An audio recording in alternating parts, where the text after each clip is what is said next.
Good Monday morning. Good afternoon. I'm sorry. It's 2 o'clock on the East Coast, and we are talking soccer today. Very soon, we're going to have our buddy Sean Miller with us. Sean was over in England. He's back. He'll be talking about the big victory that Manchester United had in winning the cup this weekend. Big opening day for MLS. Outstanding work by the folks at Apple TV Plus. It was I watched it, didn't have a hitch. Everything looked fine. Of course, they had a couple of games that were postponed because of inclement weather. Ironically, it snowed in Los Angeles. We saw it at we saw the snow at at Carson and by the Hollywood sign. So it doesn't snow often in Southern California, and it was a bit of a surprise to everybody. What was also a surprise was the number of people who attended some of the MLS games. Let me run a quick one for you right here. We had in Charlotte FC drew 69,345 fans to its home opener, which was a 1-0 loss to New England. Atlanta, where they had a dramatic 2-1 win over San Jose, they had 67,538 watching from the stands at the Mercedes-Benz Stadium. That's close to NFL per game attendance of 69,442 last year.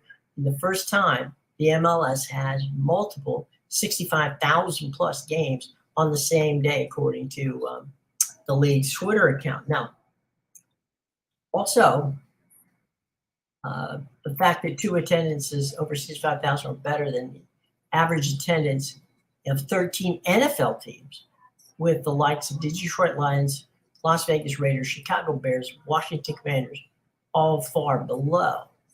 Those four teams piled up in the last league for an average attendance of far below 64,000, that according to ESPN. So it was a fun opening. Meanwhile, across the league, there was quite a bit of attention being paid, and St. Louis got off to a good start with their crowd. Everybody went very, very well. It was a lot of fun. It was a good weekend. Manchester United, we're talking about them, and as I said, very soon we're going to see Sean, and you'll be able to talk more about it. But Manchester United has won quite a bit of hardware in the past, and they got a big one on Saturday. They have a chance. Now, it's an outside chance, not mine here. They won the Caribou Cup, which is one of the top trophies in Europe, and they are going to go for a quadruple. Now, their chances aren't good that that's going to happen, but it's certainly worth noting that they have an outside shot now. That's the FA Cup, the Europa League Championship, and the Premier League. So if they were able to win the FA Cup, the Europa League, and the Premier Championship, that would be the four cups that they have a chance of doing. And is it possible? I think Sunday's Caribou Cup final win over Newcastle was the first time in nearly 6 years that that they took home the Europa League Championship, which came back in 2017. Now, again, outstanding play in that one, but we're going to have to see how they do in the Premier League, Europa League, and of course the FA Cup, which is coming up. So we'll see. There's going to be plenty of opportunities, and see how it plays out. But at this point in time, it looks like we've got some very interesting soccer ahead of us. This week is week 2 of the MLS. There's actually an MLS game today. Again, that's Portland, who got snowed out the other night, will be playing, and they'll be hosting Vancouver. So there's a lot of good soccer on the local scene here in the United States coming up this weekend. But last night and throughout the weekend, it was a good weekend for the MLS. And that's let's take a look at soccer schedule around the world for today.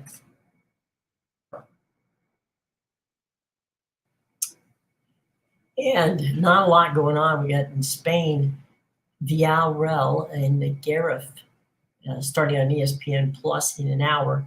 In Italy, we have Fortuna has beaten Hellas Verona by a score of 2-0. That was a game that was played earlier today. In Portugal, just starting, it's Sporting GP versus Estrole. So that's, it's a very light schedule for soccer today in Europe. And let's get that schedule for the MLS up. MLS schedule for this coming week. We got Portland Timbers hosting Sporting KC. That's the game that was snowed out yesterday. That'll be starting 10 p.m. tonight, Apple Plus. You've got on Saturday, it'll be LAFC has the afternoon game. They'll be playing Portland in Portland. New England plays Houston. The Red Bull takes on Nashville. Orlando City's at Cincinnati. Those are the games that are coming up this week. You've got Columbus visiting DC, and Atlanta and Toronto, Inter Miami and Philadelphia, two undefeated teams. Chicago against New York City FC. That's the game that will be an 8:30 start in New York City. St. Louis has Charlotte, 8:30 start. Austin goes to Montreal. That's an 8:30 start. FC Dallas Galaxy against the Galaxy. That's an 8:30 start. Kansas City against Sporting Kansas City. That's a 9:30 start. Seattle Sounders Real Salt Lake, 10:30 start. San Jose Vancouver, also a 10:30 start. And Seattle Real Salt Lake, 10:30. San Jose Vancouver. Those are your games coming up for the week. Quick look at the standings after one game. We've got 1-0 Philadelphia, 1-0 Inter Miami, 1-0 Nashville, 1-0 DC United, 1-0 Cincinnati, 1-0 Atlanta, 1-0 New England, 1-0 Orlando. Chicago hasn't played yet, so they're nothing at that point. Toronto's 0-1, Charlotte's 0-1, Red Bull's 0-1, Montreal is 0-1, New York City FC is 0-1, and Columbus is 0-1. So that's your standings in the East and in the West. And so let's go down here and get that last bit. In the news, MLS opening weekend on Apple TV was a big hit. LA Galaxy gets defender Lucas Cagliari from Brazil. And player ratings, Philadelphia Union looking really good again. 4-1 winners over the Columbus Crew. Philly Soccer does it again. And, the Sounders beat the Rapids.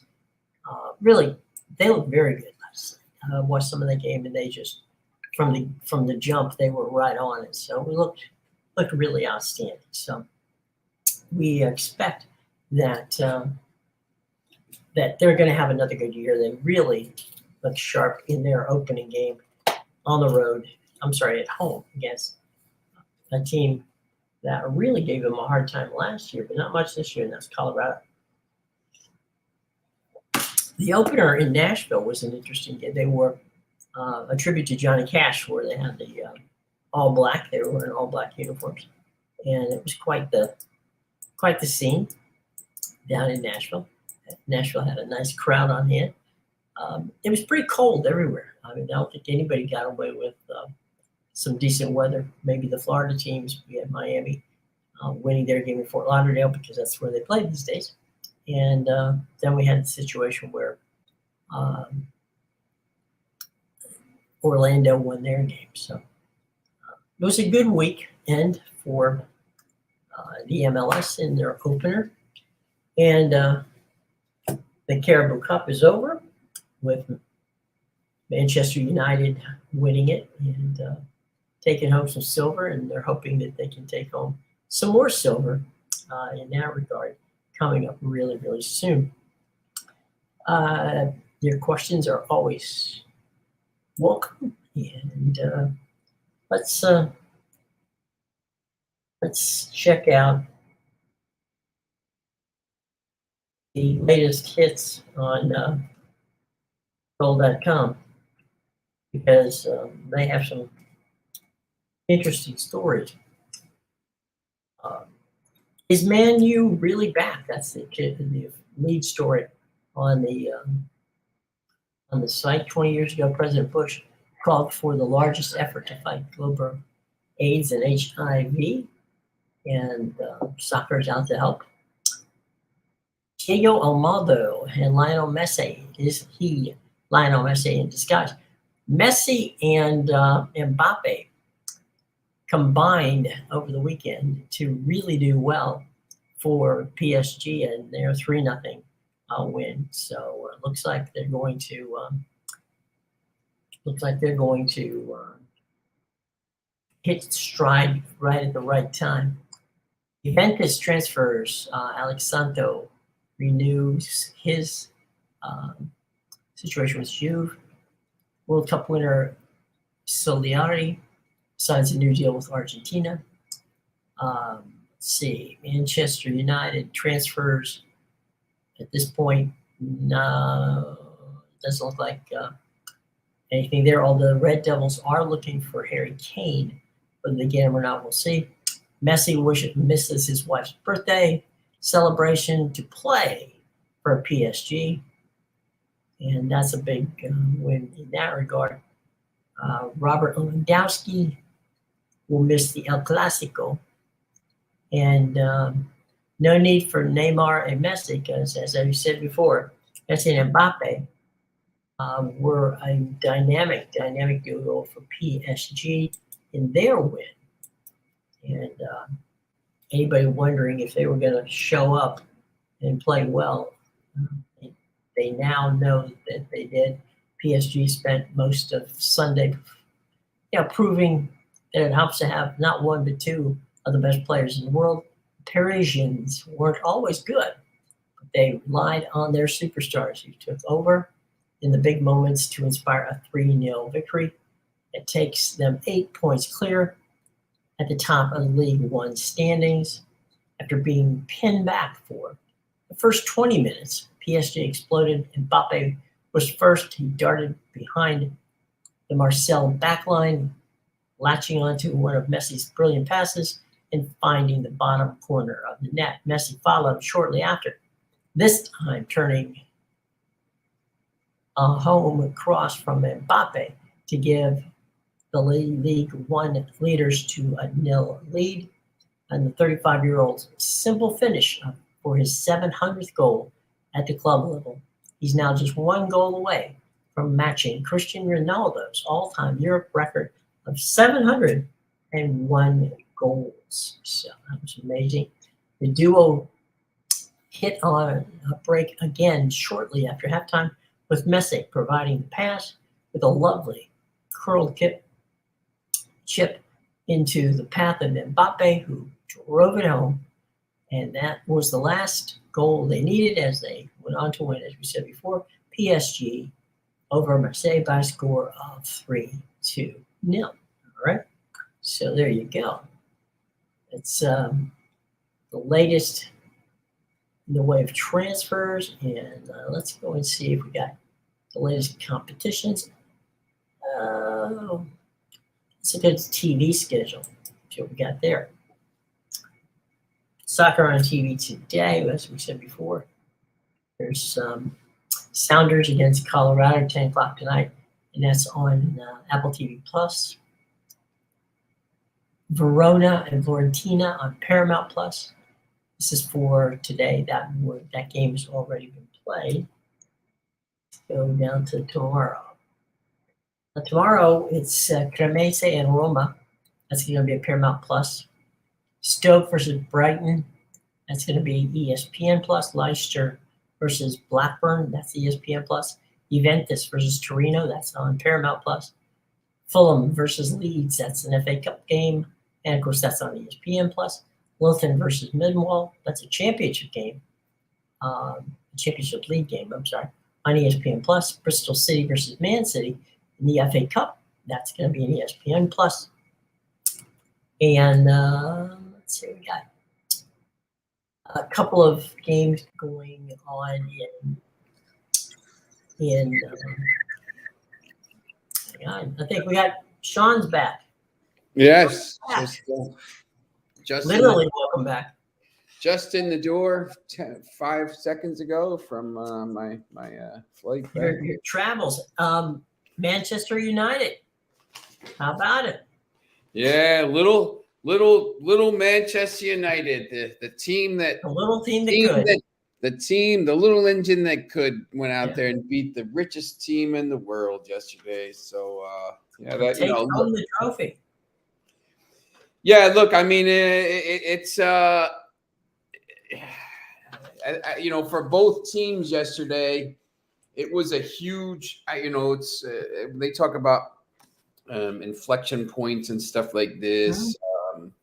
In the history of whatever. I mean, it's not that. It's not World War II or anything, but this. I thought it was massive that they won this because now on Wednesday, they're in the I don't even know, round of 16 maybe of the. I think it's round of 16 of the FA Cup. At home. If they beat West Ham, who's struggling a little bit in the league, maybe they put out their play some backups, and all of a sudden they're in the quarterfinals, and they're close.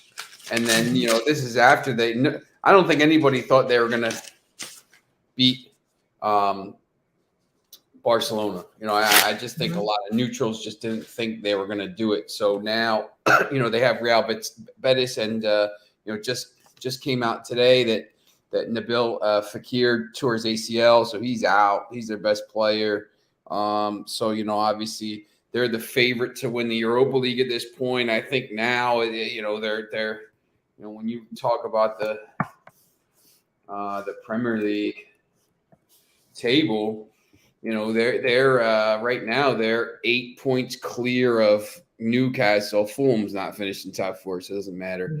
They're 13 clear of Liverpool, and they're 18 clear of Chelsea. Chelsea's not going to win it. They're 4 clear of Tottenham with a game in hand. So, I think right now, the thing, they got to finish top 4, obviously. Although, if they win the Europa League, they're in the Champions League as well. But, now I think it's just full steam ahead and just try to win as many trophies as you can. You got one in the bag. Try to win 2, 3 trophies if you can. And, maybe, the FA Cup is one of them. And, you get to play in the Community Shield in August and win another one. And, it's pretty big, for Newcastle. I know Foxy's probably in mourning. If I talked to Foxy yet, on Twitter, but they're I think it just kind of exposed. They're not deep enough. Their squad's not deep enough right now. I mean, to compete. They brought Isak off the bench, and he kind of helped a little bit in the second half, but. We brought in Wan-Bissaka there at the right back, and he just shut everything down. I mean, we're not. I mean, we're not where we should be. To that level, I think we'll be.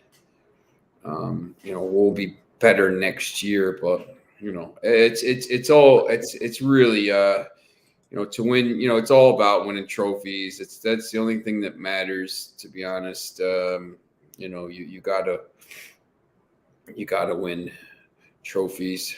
So it's tough for them. I think they play Manchester City on Sunday, and I think that's going to be I think they're in some trouble, to be honest. I think you could see their season kind of going in, for lack of a better word, in the tank pretty quickly here. They only have 2 losses, but once again, they played 23 matches and they only have 10 wins. Arsenal's played 24 matches and won 18 games. City's played 25 matches and won 17. Manchester United's won 15 out of 24. Tottenham 14 out of 24. Fulham 11 out of 25. You just can't draw these games and keep expecting to kind of jump up the table here. At some point they're going to have to start getting some results, and their schedule now is, they play Manchester City at Manchester City on Saturday. They have a tough game with Wolves. They play at Nottingham Forest. Tough. Nottingham Forest hasn't lost at home since September. They have another game with Manchester United. They got West Ham away, which is going to be tough. Brentford away, which is going to be tough. Aston Villa away. Then Spurs. So, even their road matches, at Everton, they finish with Arsenal, at Leeds, Leicester, and at Chelsea. So, I'll be very interested to see. I think the top 4 at this point is going to be. I still think City catches Arsenal. City, Arsenal, United, Tottenham, probably top 4.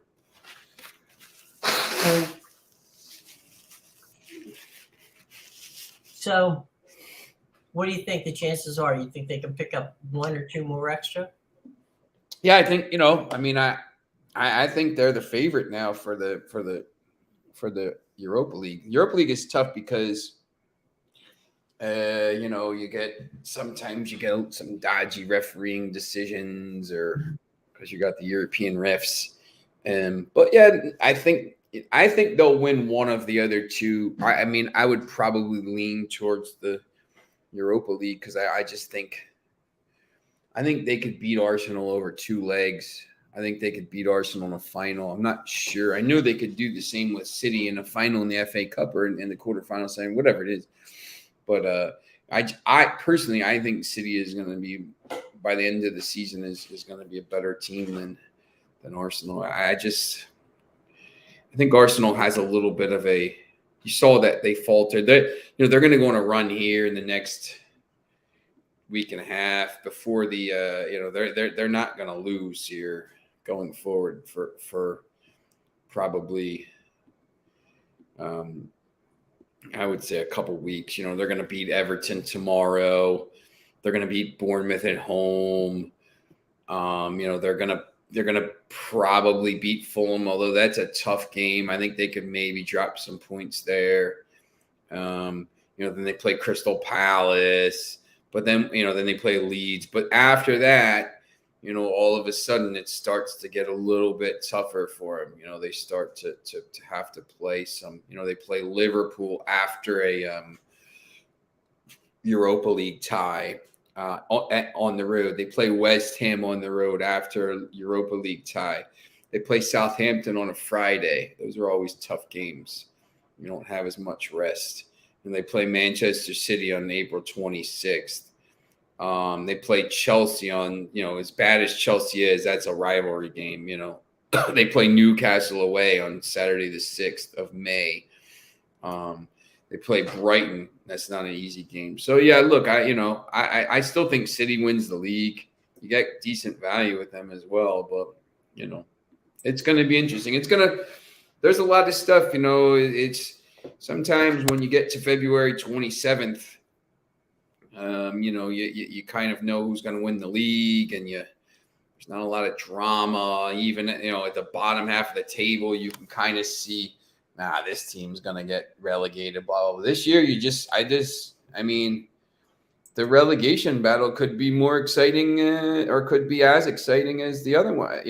There's 4 teams with 5 wins, and there's 4 teams with 6 wins right now.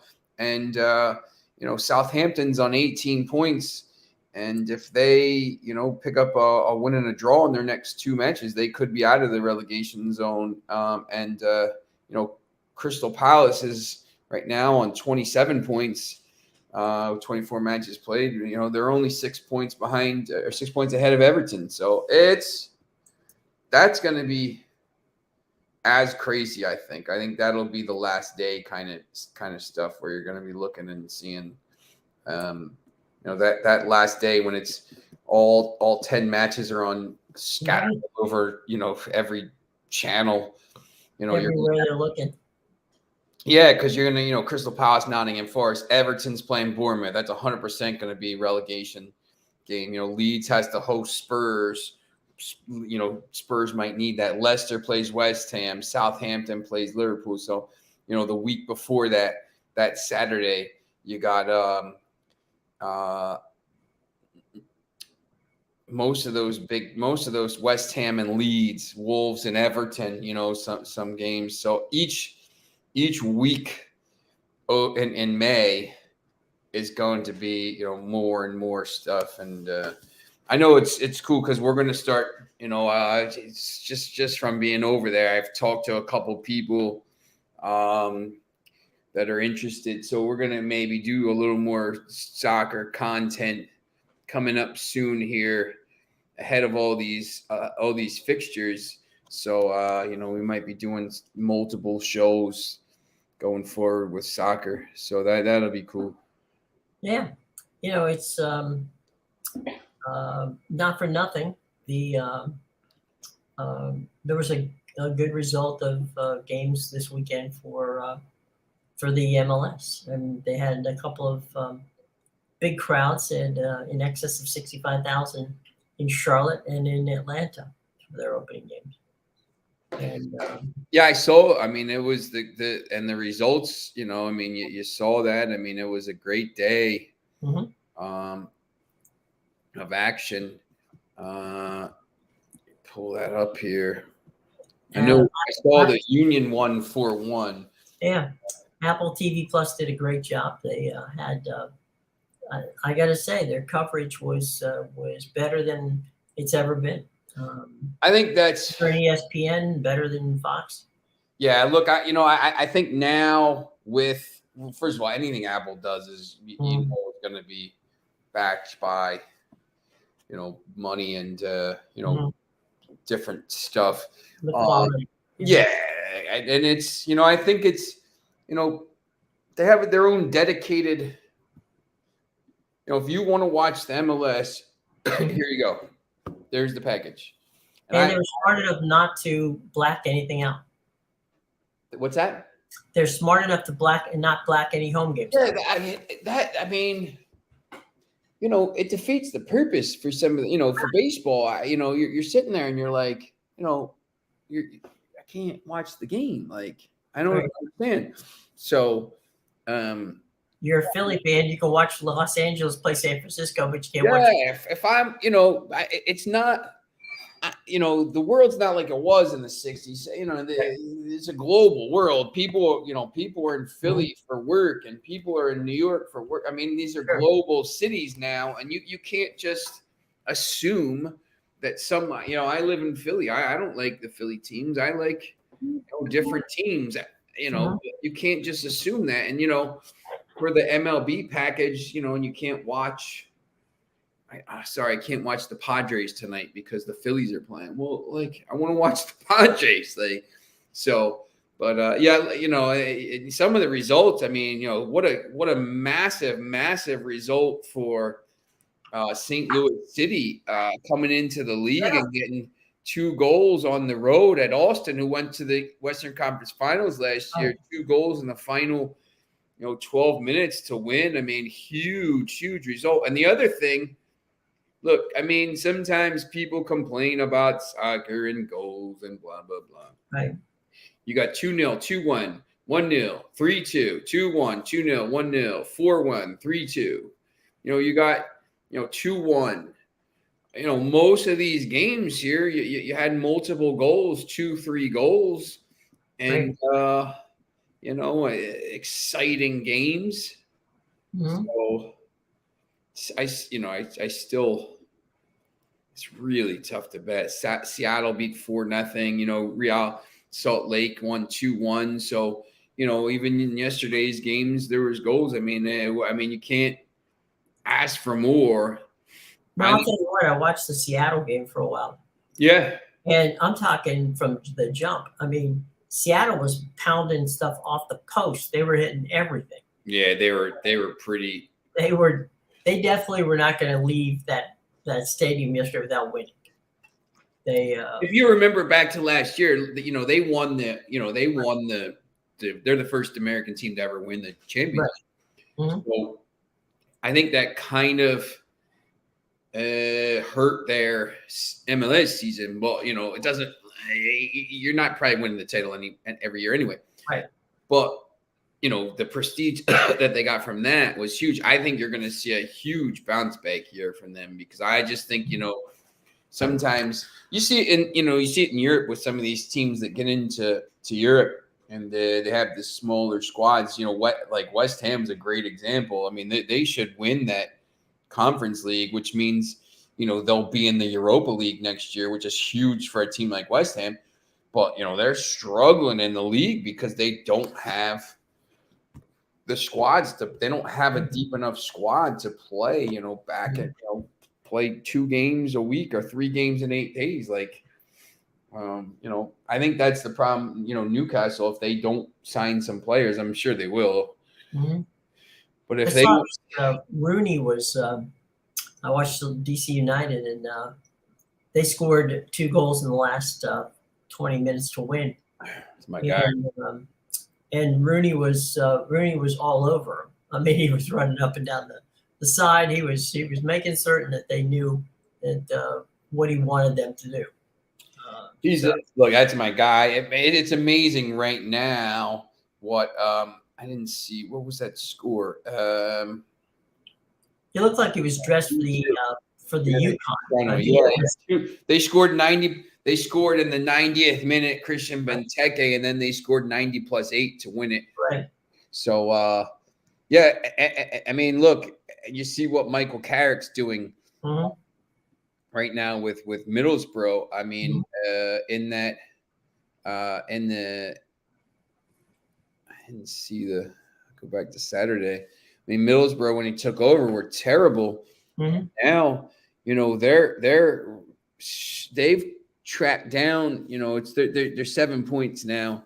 Sheffield United back, but right now they're 17, 6, and 11. They are in third.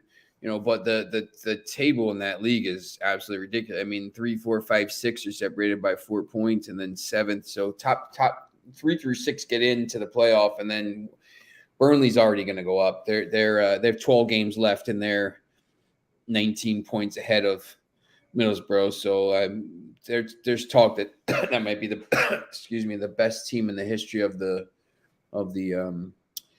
championship. So there's 36.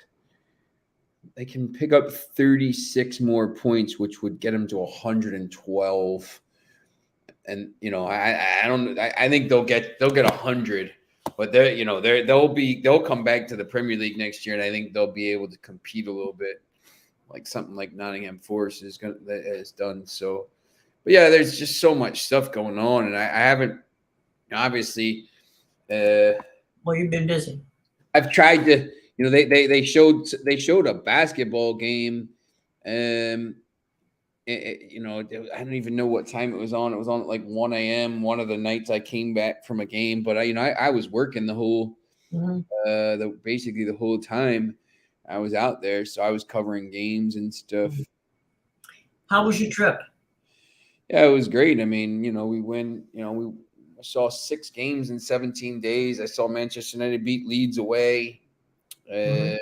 win a trophy, beat Barcelona 2-1, and the two Barcelona games, I mean, just epic games. I mean, it should have been a final, to be honest. I mean, those two, clearly the two best teams in the tournament. I know Arsenal's in it, but like clearly the two best teams in the tournament, Barcelona and Manchester United. But yeah, it's it was pretty good.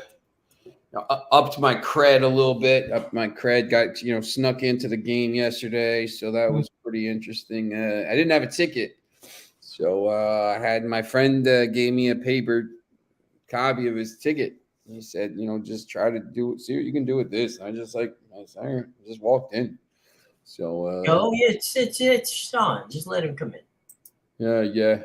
Well, it's Wembley. Favorite- Well, the system was there were 6 gates and 5 of them were down.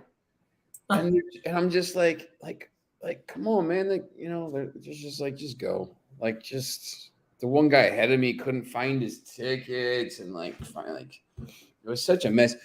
But, Wembley's an interesting place. I mean, holds about 90,000. So it's tough to get out of on the way back. So, when you're there, trying to get out, try to get home, it's a little tough, but yeah, so I followed it. I've heard the XFL I think has been doing pretty well. I heard some my Mark Eckel was telling me about some of the games. He said, look, if you like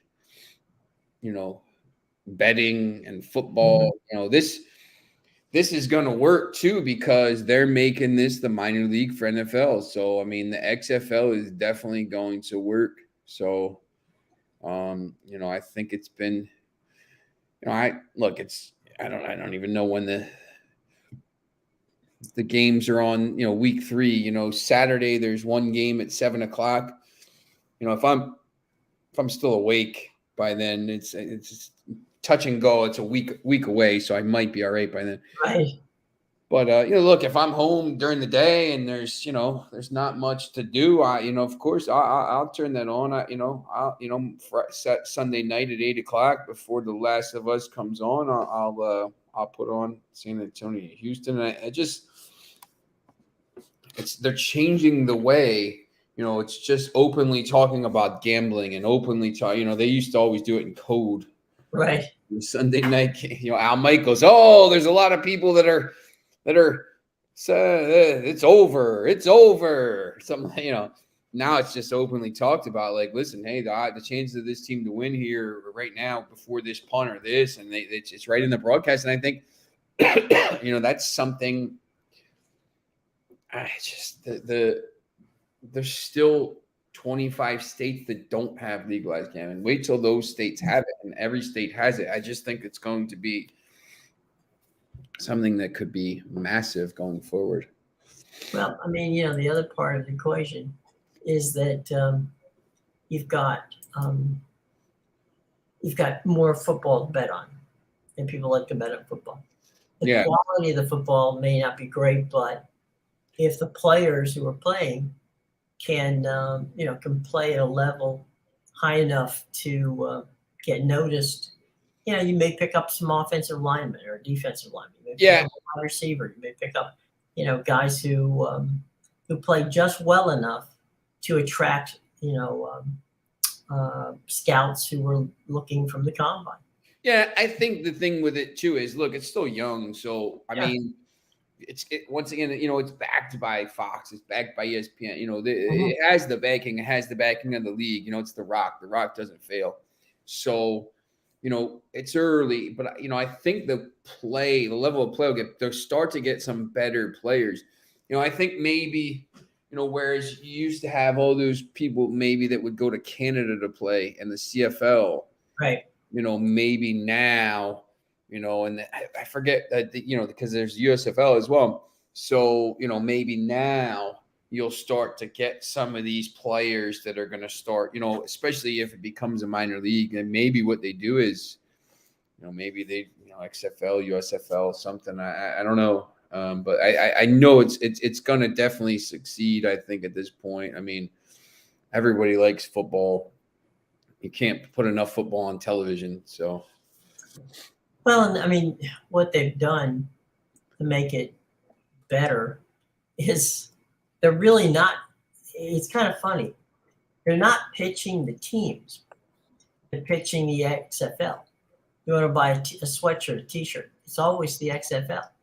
So this is very much like the WWE that that McMahon had been involved with for years. It's always about his his team. It was the Shield. Whatever the Shield was, that's what it was. And right now, they played. Some teams have played 2 games, and we're not overly sure where these teams are supposed to be playing from, but they are playing like the Seattle Sea Dragons. I don't know where they play, but they do play in the league. So, yep. and, No, excuse me. I think it's just something I just I still think it's going to succeed. People in football, and I think the smart thing they did was start the week after the Super Bowl. Yeah, because they have Arlington. Okay, they're in Arlington, so that's of course the Dallas-Fort Worth area. Yeah, they have DC Defenders. The thing, just the thing that I thought, the USFL. I mean, it starts in April. And it's just like there's I always just think like the continuation, like continuity, like the Super Bowl just ended. Man, there's no more football till wait, there's XFL, and then you just kind of like maybe you retain some people. And then you're going to get some people, fatigued, college basketball, that stuff, because, the XFL starts after college basketball and everything. So that's, a different model as well. But, well, it's programming. Yeah. And that's, what everybody wants. Yep. And there's teams in Vegas. There's teams in Orlando. So you've got teams in cities where they have teams, and you have teams in cities where they don't. So Orlando's always been a decent place for minor league football. There's always been a team there in most of the minor league football opportunities that have come about. So that's worked out well for them. But at the end of the day, I mean, it's all about winning and having fun. And I think that's one of the things the XFL has always portrayed anyway, is if you're going to go to a game, you're going to have fun. Yeah, that's right. And nothing wrong with that. Absolutely nothing. So how lagged are you? Are you exhausted? Just doing sick. Okay? I'm just sick right now. Like they were lighting off pyro and stuff in the stadium, right outside the bar. Right outside the bar. So like my lungs are just shattered right now. I have a little bit of a fever too. Let you get some rest. Yeah, I gotta cover a game today. It's a Central Jersey final tonight. It's Ewing and Nottingham, where I went Nottingham. They're playing, so big game. So that's at 6. So, well, I'll tell you what, we can cut things short this afternoon, and Amadeus will be back with us tomorrow. It's our 2:00 debut, and it's good to have you back. Yeah, thanks. Get some rest. You need it, and we'll join. So hopefully, Fox, you'll find us at 2:00 and come back. Yeah, that's right. Yeah, he said he'll be here. He's gonna get his guy's welding his car today. So. Oh, okay. Yeah, well, that's all that. Yeah, that's important. So, all right. For Sean, I'm Jim. Have a good day, everybody. It's been fun having you, and we shall return tomorrow, 2:00. Remember, that's our new time, 2:00, and we'll be talking about soccer. There's a lot of games tomorrow to be played, and Amadeus will be back. Till then, have a nice evening.